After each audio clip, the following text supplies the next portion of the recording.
जब metamorphic system में अपन Gibbs phase rule को अप्लाई करते हैं तो स्टूडेंट बहुत कंफ्यूज होते हैं। मैं इसको सिंप्लीफाई करके आपको बताता हूँ।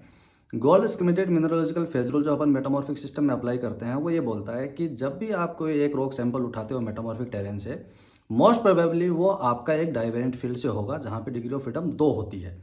अब P plus F equals two C plus two minus R या इंटेंसिव वेरिएबल्स को जीरो करते हैं तो इक्वेशन अपनी आती है P plus F equals two C plus two, जहाँ पे P फेजेज हैं, F डिग्री ऑफ फ्रीडम है और C आपके कंपोनेंट है। कंपोनेंट आपको minimum number of chemical species चाहिए जो आपके उस सिस्टम को डिफाइन कर दे। अब अगर डिग्री ऑफ फ्रीडम 2 आती है सबसे कॉमन सिचुएशन में, तो हम बोलते हैं कि भाई आपके नंबर ऑफ फेजेस जो हैं वो या तो हमेशा कंपोनेंट के बराबर होंगे या कंपोनेंट से कम होंगे। सिचुएशन ट्रिकी वहां पे हो जाती है जब आपका डिग्री ऑफ फ्रीडम 2 से कम हो जाए, यानी कि 1 या 0। 0 रहेगा तो इनवेरिएंट पॉइंट है, 1 है तो आपका यूनिवेरिएंट लाइन है। अब हम बोलते हैं कि अगर नंबर ऑफ फेजेस इस सिचुएशन में आपके कंपोनेंट से ज़्यादा हो जाते हैं तो 3 तरह के इंटरप्रिटेशन यहाँ से आते हैं।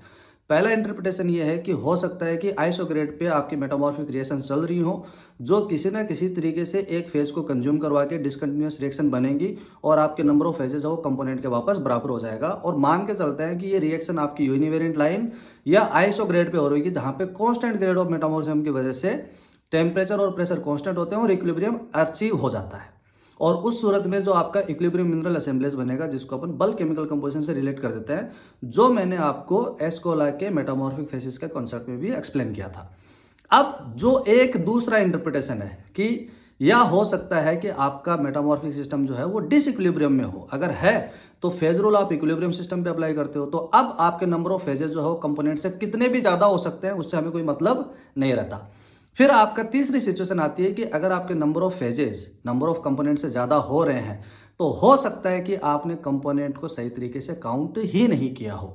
तो फेज रूल बोलता है कि भाई आपका कंपोनेंट फेज से ज़्यादा होगा और या उससे बराबर हो सकता है, लेकिन उससे कम नहीं होगा। अगर कम होता है तो आपका डिग्री ऑफ फ्रीडम 2 से कम हो जाएगा, यानी कि 0 या 1 अगर है तो हम मान के चलते हैं कि यूनिवेरिएंट लाइन जिसको हम आइसोग्रेड कंसीडर करते हैं वहां पे मेटामॉर्फिक रिएक्शन चल रही होगी जो एक फेज को कंज्यूम करवा करके आपके वापस फेज और कंपोनेंट को बराबर करवा देगी और इक्विलिब्रियम मिनरल असेंबलेज बनेगा जो बल्क केमिकल कंपोजिशन से रिलेट हो जाएगा। ठीक है, अगर आपने कंपोनेंट गलत तरीके से काउंट किए तो फिर आपको केमिकल कंपोजिशन का ग्राफिकल रिप्रेजेंटेशन करना पड़ेगा, जिसके लिए आपको केमोग्राफिक डायग्राम बनाने पड़ेंगे। वहां पे जो मोस्ट कॉमन कंपोनेंट है 9 जो मेटामॉर्फिक सिस्टम में यूज होते हैं उसको आपको रिजोल्व करके 3 में बनाना पड़ेगा। और सारी रॉक टाइप्स को अपन एक ही जगह नहीं दिखा करके अलग अलग कंपेटिबिलिटी डायग्राम बना देते हैं। केमोग्राफिक डायग्राम्स को अपन प्रेशर टेम्परेचर के रेस्पेक्ट में रेफरेंस कर दे रहे हैं। I hope this helps. Take care.